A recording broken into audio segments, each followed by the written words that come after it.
Hey Bruins, this is Georgina America. I hope you're all enjoying the sunlight that's finally decided to peek through the clouds this week, and I hope you're just as excited for the apparent love in the air with the upcoming holiday. That's right, it's officially Valentine's Day weekend, and there's so much to look forward to. And while yes, I am single, that doesn't mean I can't celebrate.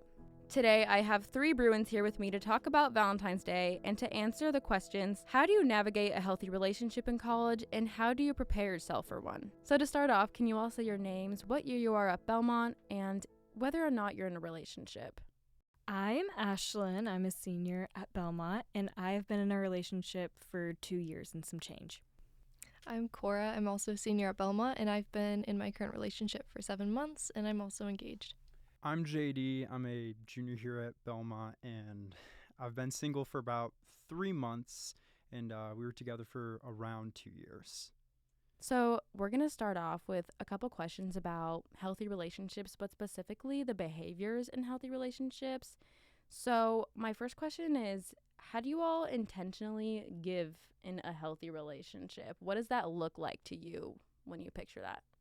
What it looks like for me is, how you are treated in the relationship also determines how you present yourself and how you view yourself and how you treat the other person in the relationship. So I think just communicating healthy and having those expectations and boundaries set early on, and also just being transparent in the relationship, especially even with uncomfortable topics. Yeah, if you just have those boundaries, it creates a good environment for the relationship to thrive. I feel like for me, particularly in college, when it's kind of like a tumultuous time, nothing is certain. Me and my boyfriend, he graduated last year, so we're in a little bit like different stages of life. And I think the most important thing that has been crucial for us the last year or so is support and flexibility, because a lot of things are uncertain coming out of college and through college, and just being able to tell your person that you're going to be there with them through whatever, and just open communication to kind of work through whatever challenges might come up.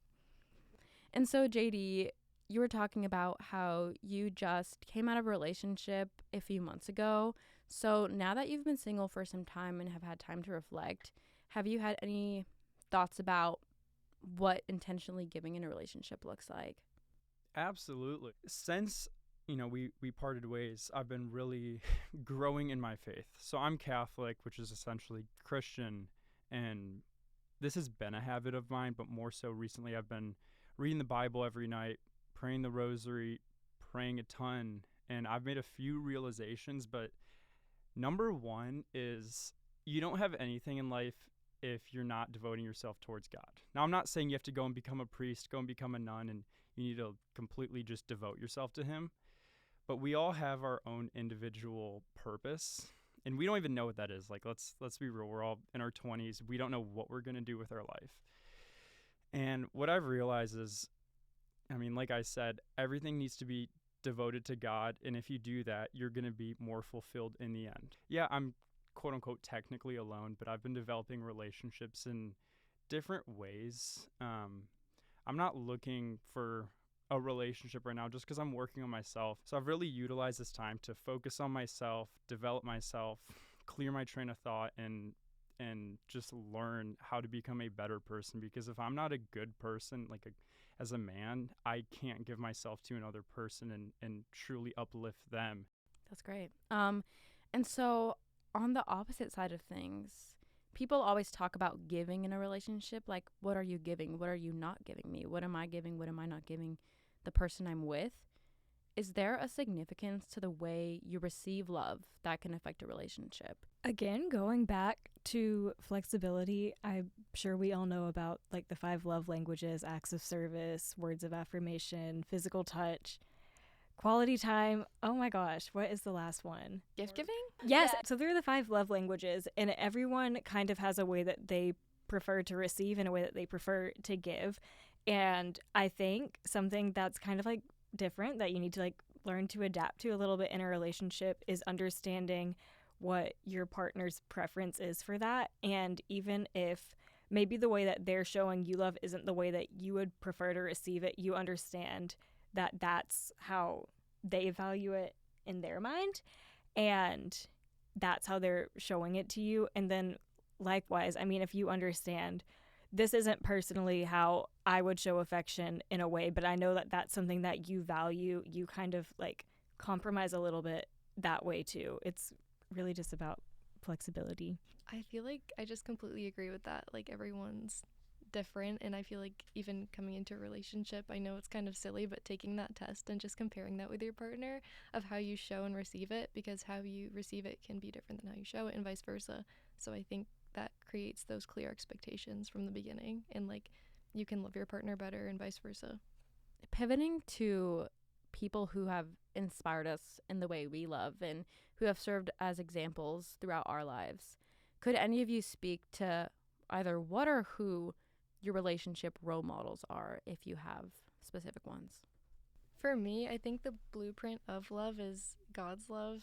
I think that's just an unconditional love. So obviously we can never meet that standard, but we can strive to show that and exemplify that to others that we have in our life. I also look up to a lot of godly relationships. My parents and my hometown pastor and his wife. I have some family friends and that sort of thing. There's also, there's a lot of content creators now, so I feel like they are really transparent on social media, and that's also like reaffirming to see how they handle things and can act as like some guidance.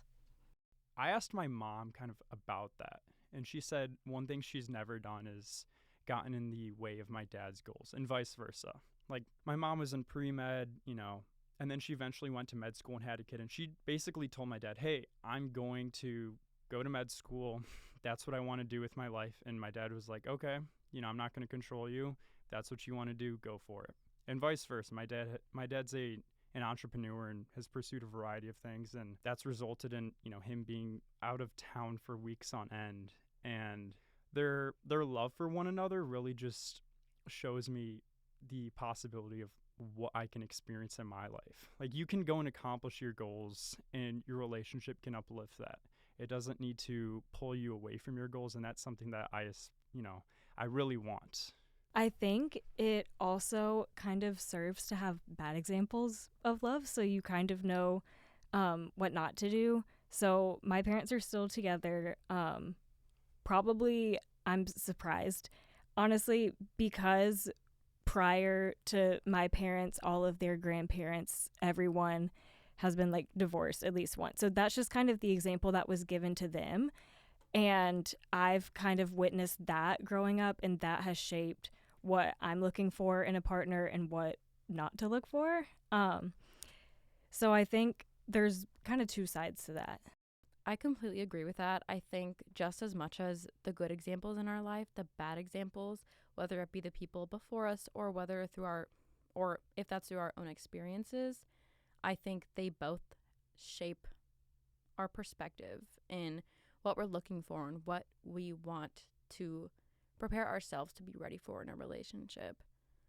And you all, or Cora, you hit a point about social media and about influencers, which kind of takes me right into the next thing I wanted to talk about, which was social media and whether it has ways of serving for good or for bad.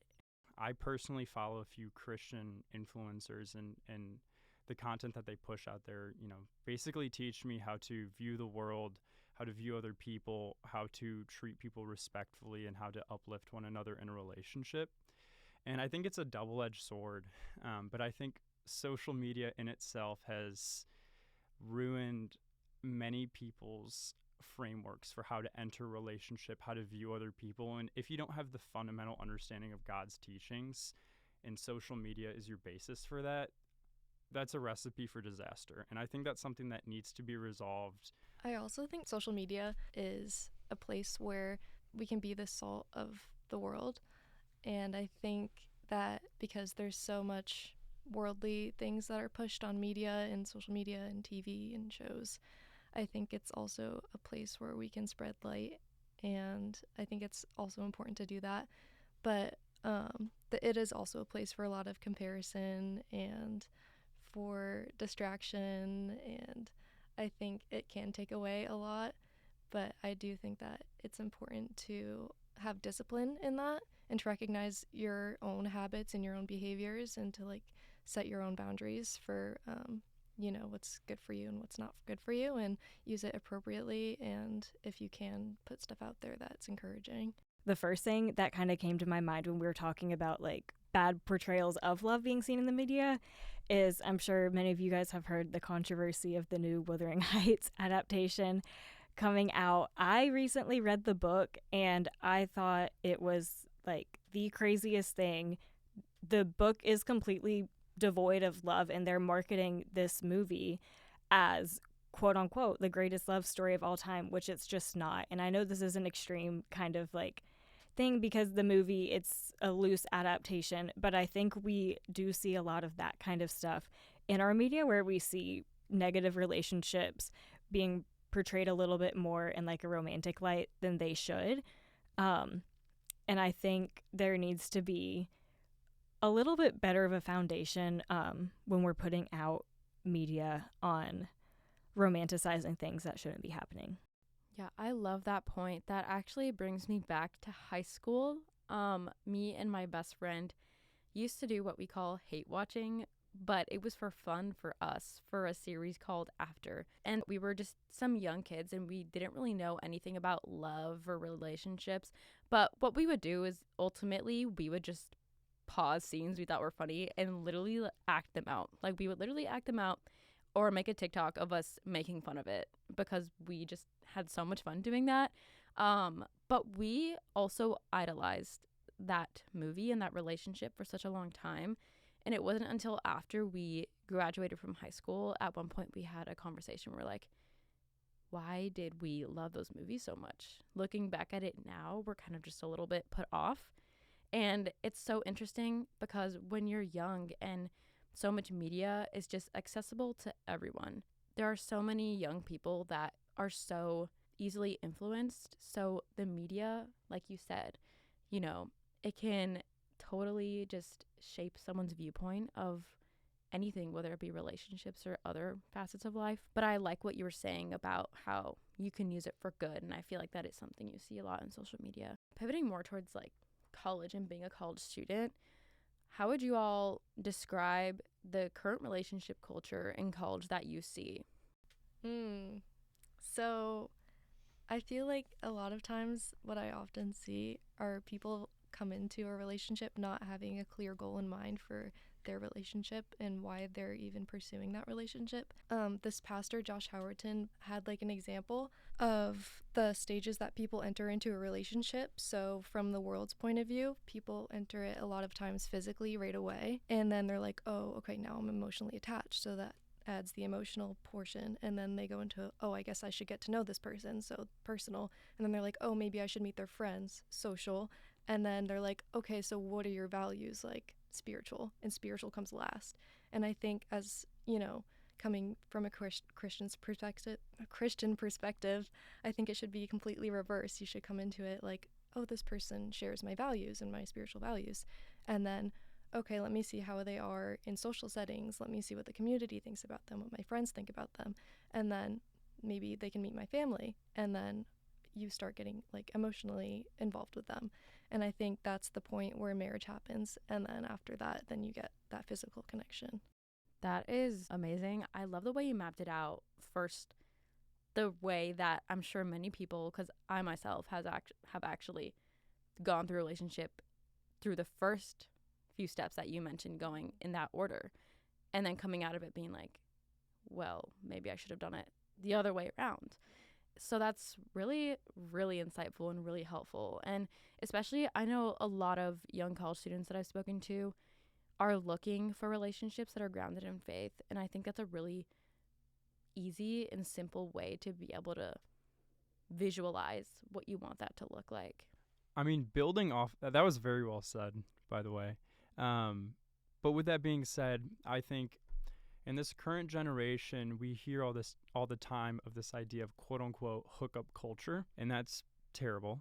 And we kind of touched on that. You kind of dive into the physical first and spiritual last. Diving into the physical first, I mean, we have all these worldly desires. If you want to engage in physical things with another person in a romantic relationship, whatever you want to call it, yeah, in the moment that might feel like the right thing. It's all led by emotions and not rooted in faith.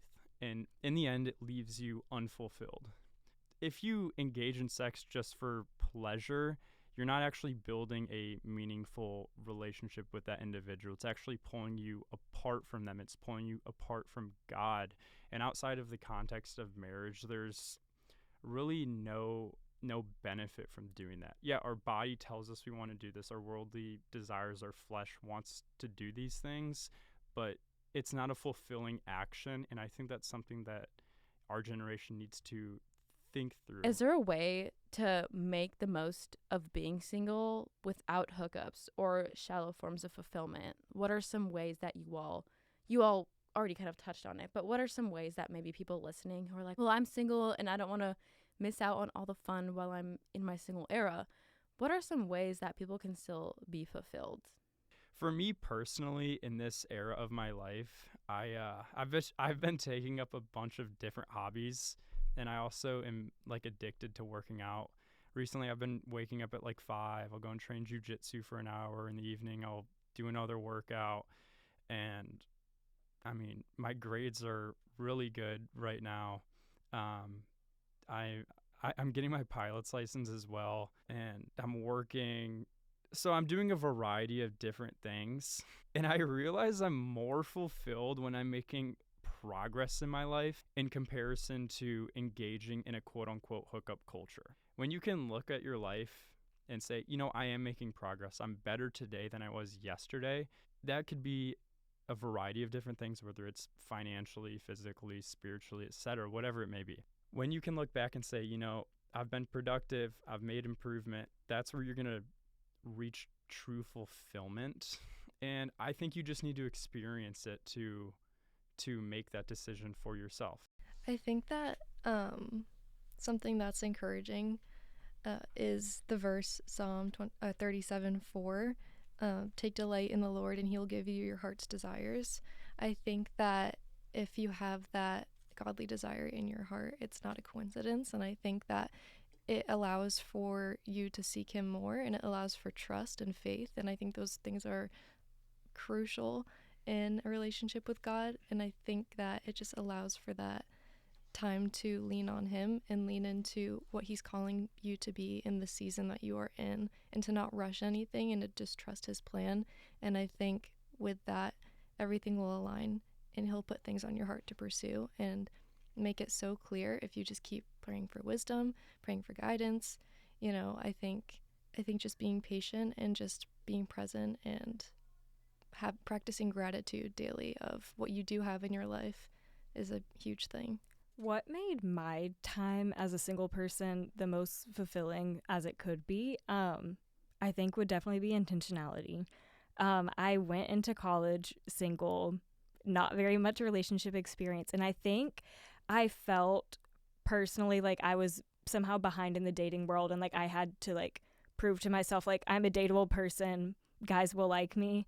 And I mean, you don't know a person your first semester freshman year of college, and that wasn't fulfilling for me to like try and pursue that. And I think when I started making the intentional effort of like, I'm going to be single, I'm not gonna talk to any guys, I'm just gonna focus on my friendships, because someone I might meet my freshman year of college might not be in my life relationship wise, because you just don't know a person that well. But the friendships that I had at the time, they're all still in my life.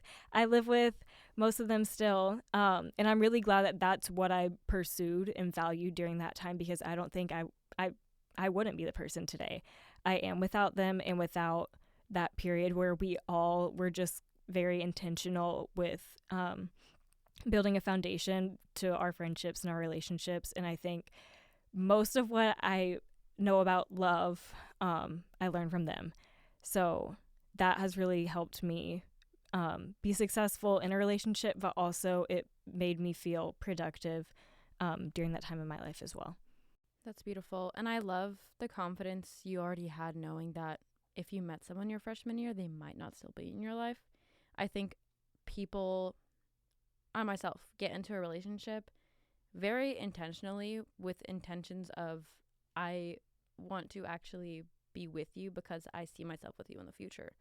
But that doesn't always end up being the case. So I think that's a really good take, especially for freshmen and for people in relationships. Obviously, there are people who will end up together, but there are definitely cases where that's not what happens.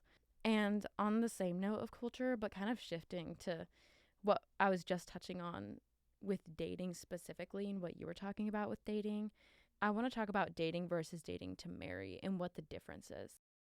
I think what you talked about with like starting with like spiritual values first, that's a good foundation for dating to marry, but not all relationships are going to start that way.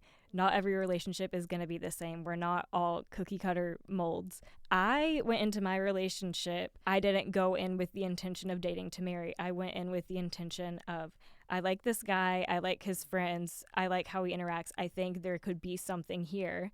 And I pursued that. And I mean, it turned out to be a great thing, but that's not like the clear-cut model of how every single good relationship is going to go. You're going to go out of order with that stuff, but if you're wanting to build a relationship with the intention of marriage, I think it is important to pursue values first, for sure.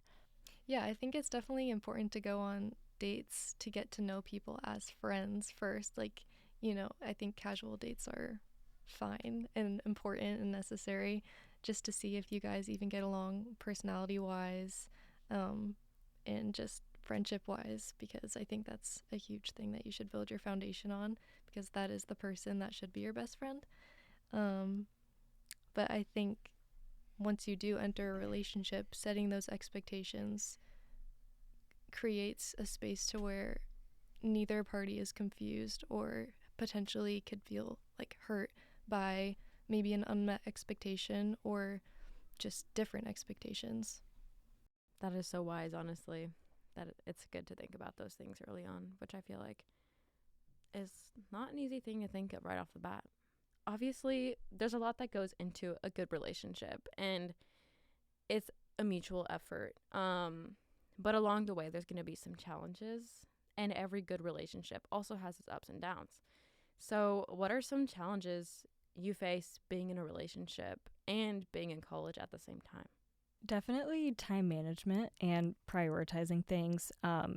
I pride myself on being a very independent person, even though I am in a relationship, and my friends are very important to me, if that wasn't obvious already, because I don't want to lose my personal identity to who I am in a relationship. I'm not just a girlfriend, I'm still myself.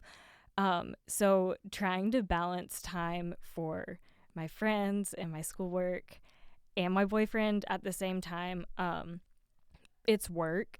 I wouldn't say it's difficult, but it's something you have to work at and be intentional with. Particularly, I also explained how right now we're kind of in a little bit different stages of life where he's like working full time. I'm still in school, and just trying to make time to make some compromises here and there so that we can still spend time with each other and be intentional about that.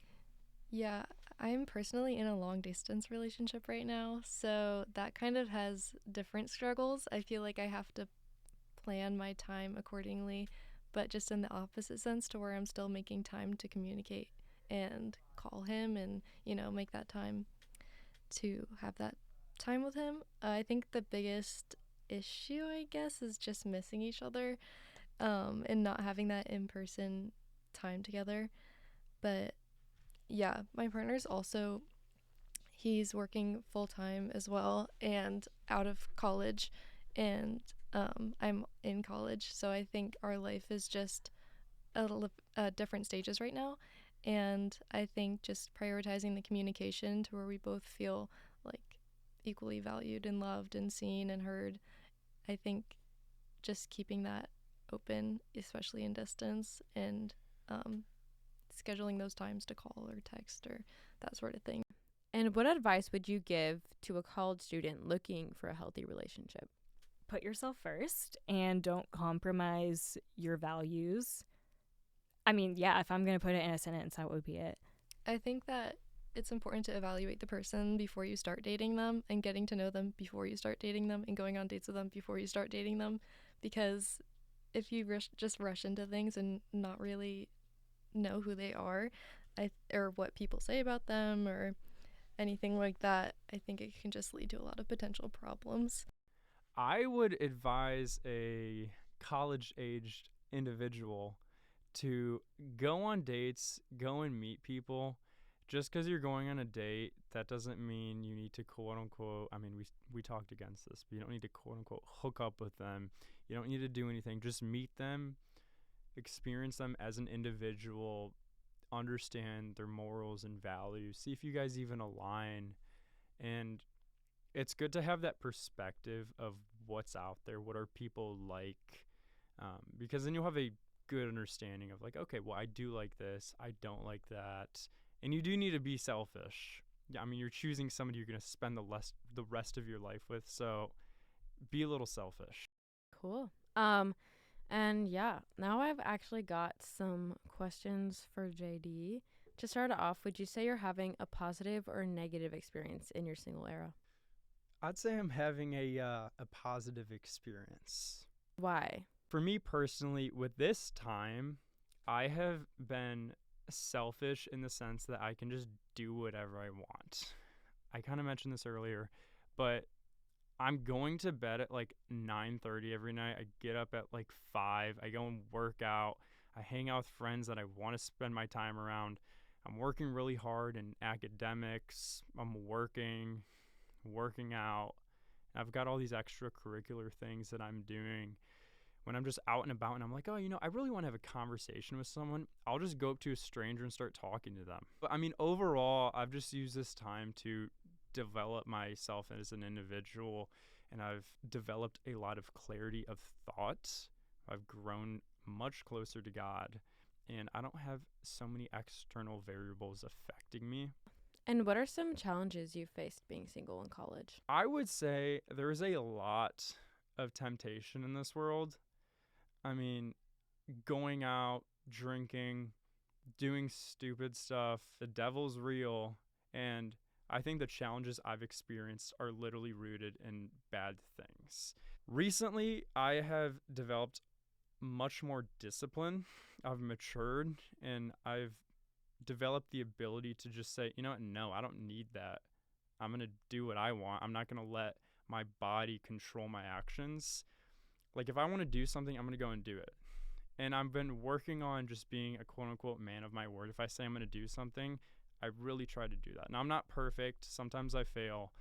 But that's something I've actively been trying to do. And honestly, just living in God's name is something that I've been actively trying to do. So I guess the challenge comes from when I fail to meet God's expectation, which is inevitable, but that's the challenge. Would you consider yourself as someone open to being in a relationship or looking for one? I'm never going to say never. However, from my experience, I feel like I've jumped from like relationship to relationship, so I actually haven't given myself an opportunity to just focus on myself. Now, if that's what God wants me to do, I don't really have much say in that. If God's like, hey, this is your woman and you're going to marry her, then awesome. But I'm not actively looking for one. I'm not searching for a relationship. It's just God willing, if it happens, it happens. Awesome. And this is for everyone. Is there a certain degree of preparation that needs to be done in your single era to be truly ready for a relationship? It sounds super, super cliche, but if your cup isn't full, you can't fill somebody else's cup. And I think you have to be very sure about yourself as a person and be satisfied with being independent before you can pursue a productive and successful relationship, at least in my experience. I think you just have to be able to love yourself well enough to love someone else. I'm very traditional, and I think men should be the providers in a marriage context. I mean, that includes financial. Now, if the wife has a job, that's great. My mom has a job. But I'm a very traditional individual. And my approach to a relationship at this point in time is, hey, if I'm not making money right now, like I can't provide for someone, if I'm not spiritually growing and connected with God, I can't be the leader. If I have all these worldly thoughts, desires, and bad things that are going through my head, I need to learn how to control them before I get into a relationship, because that's going to pull my wife, fiance, whatever, away from God. So before I am the leader in a relationship, I need to make sure that I am in a position where I can lead. And if I can't even lead myself, there's no way I can lead someone else. I think that's a really good point. I wrote some stuff about the importance of a man leading in the relationship too, because I think I just they set a lot of the pace for a lot of things that happen, like physical boundaries or just how you pursue God together, or what you do together, or like how he treats you reflects how you treat him and how you feel about yourself. And I think just growing in yourself and personally finding that connection with God, and like journaling and doing that inner reflection, and knowing going into a relationship, you're never going to be fully ready, you're never going to be fully perfect, because we can't ever meet up to God's standards. But I think having that expectation set for yourself and learning the discipline that it takes to be the person that you need to be for your future relationship. And during your relationship, there's going to be a lot of things that you're going to have to work through too, because grounding yourself and being present with yourself and working on yourself is great, but then like actually pursuing that in a relationship, there's comes so much more temptation and so much more growth that needs to be had. And so growing together is also really important.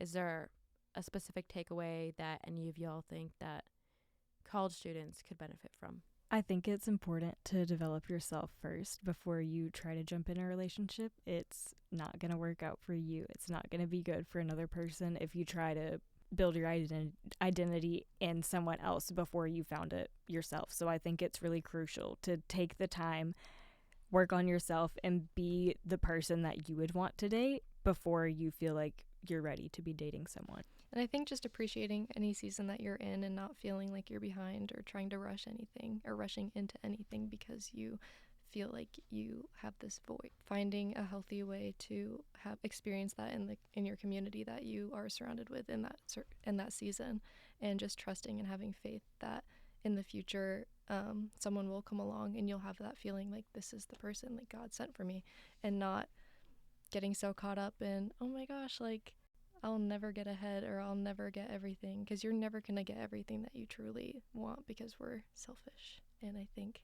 aligning your desires in a godly and healthy way is important. We talked a lot about being in either, let's say, a Catholic or a Christian relationship. So with faith in mind, what are some of the challenges of being in a faith-focused relationship? Yeah, so when it comes to being in a faith-focused relationship, something that I personally experienced is the difference in denominations. So in my most recent relationship, she was non-denominational and I'm Catholic. So we worship in different ways. However, the teachings are relatively the same.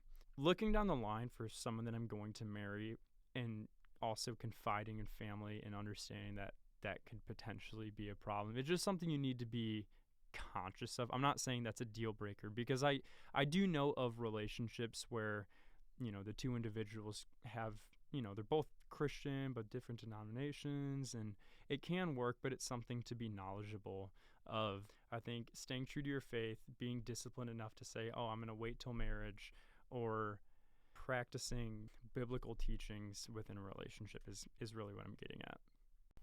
I think coming from that, like, yes, sex is a sin, but I think that it is also a normal feeling, and I think that it's a lot of things that people feel shame towards, and it's not something that you should feel shame towards, because it's something that's beautiful. And actually it does cause a lot of problems in marriages if you're taught shame, bad, especially as a woman and going into a marriage. I think it's a beautiful form of love, and it's the closest you can get with someone. It's emotional connection, it's holy, but it is in that covenant that makes it so special. And I think it is definitely like a really difficult thing for a lot of people. And I think that if you have, faltered in that area in your relationship, that doesn't mean you're doomed. I think you can be like, work towards it, set new boundaries with each other. What are you comfortable with, like, moving forward, and just dating intentionally with, in courtship with marriage in mind, I think is just a really good thing for people. Awesome. And I've got one last question. What does responding to bumps in the road with a faith-centered approach look like? I think that bumps in the road could be just miscommunication and pride, especially in arguments. I think instead of blaming the person, you need to approach any miscommunication or argument with grace and realize that you're both imperfect people just trying to make an effort to understand each other. And I think when you target each other personally and call each other names or yell or swear at each other, I think it just desensitizes your empathy. And I think it also turns the situation from I want to work through this to I'm right and you're wrong. And I think that's what keeps a lot of people in the argumentative stage. And I think if you want to stay close to that person, keeping God at the center and having that grace for the other person, recognizing that you're both imperfect and being patient with each other. I think turning to prayer or just hugging each other or just any other thing and not looking at it as you're against each other, but you're with each other, you're on the same side, and you're both working towards the same goal together. I love what you said about grace. This is something that has stuck with me for months now. I was at a service and the pastor was talking about just responding to setbacks in life or responding to arguments with your partner and to turmoil and to things that kind of just hit you in the face in life. And he touched on the phrase grace and peace. That is something that has stuck with me, and I've noticed that it has helped me really stay grounded in situations where I feel like in the past I would fall apart. When it comes to challenges within or road bumps within a relationship, I believe that every single challenge or conflict within that setting is an opportunity to grow closer to the other person. So when you're experiencing a conflict, it's character that's going to push you to handle the situation and recognize that this is an opportunity to grow closer to the other person. And yeah, I mean, it's the idea. Whatever doesn't kill you makes you stronger. Well, Bruins, that's all we have for you today. Thank you so much for tuning in for this special Valentine's Day episode. And thank you so much to JD, Cora, and Ashlyn for joining us for this episode and for giving us great advice for people both in relationships and those who are single. We hope that you all had some wonderful takeaways from this. For VNN, I'm Georgina America.